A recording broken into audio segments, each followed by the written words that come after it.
Happy Monday, my fellow Americans, and tomorrow is special election day. And in this breaking story, it is imperative that we fully understand that elections have consequences. And whatever it takes for you to get out and make sure you vote for any election that's in your hood, please do so, because as you'll see in this breaking story, Donald Trump would be in jail without question. Treasonous Trump would be in jail had he not won the 2024 election. I'm going to show you the story in a few seconds, but let's realize exactly what he did. This headline: Trump captured on tape talking about classified document he kept. Welcome to the News Hour. The Justice Department has formally accused former President Donald Trump of grossly mishandling classified documents. When will we ever see the light of day about it?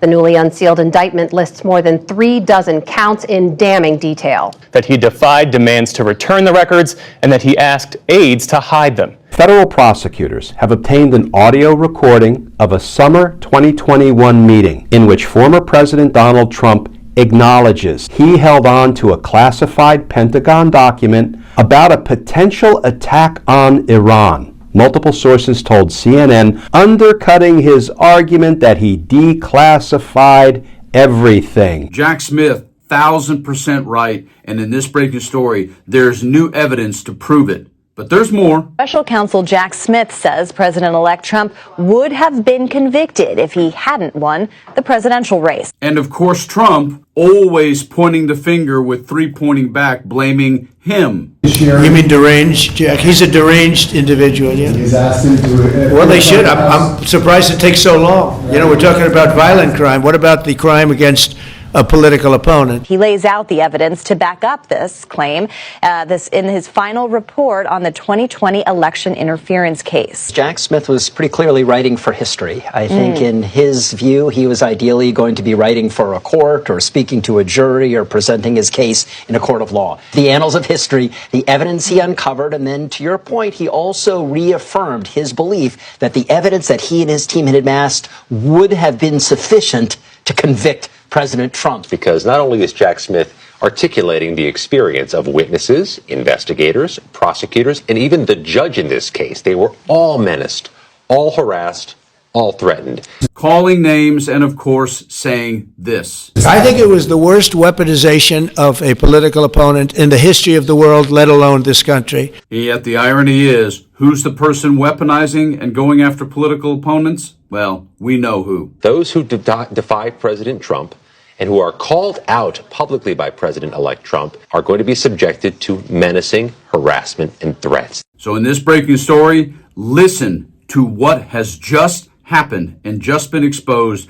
regarding why Trump should be in jail. Check this story out. New book reveals Trump's classified docs scandal was far worse than reported. A handful of documents found by the FBI during their raid of President Donald Trump's Palm Beach Country Club were so sensitive that even a senior Justice Department official didn't have authorization to see them, according to an explosive new book excerpted by MSNBC.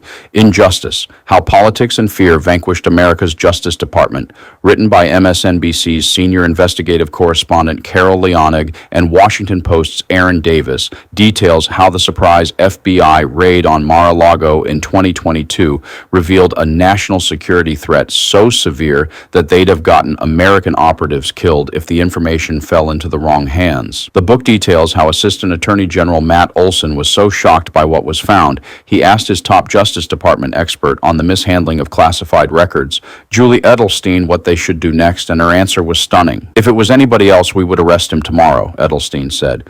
Knowingly taking classified documents outside of a secure government facility was a crime. Plain and simple, she explained. But worse than that, the book writes, was Trump's attempts to conceal them after receiving a May subpoena to return all classified records. Trump made the crime far worse, she argued. Unfortunately, according to the book, Olson's team knew that with Trump, all bets were off.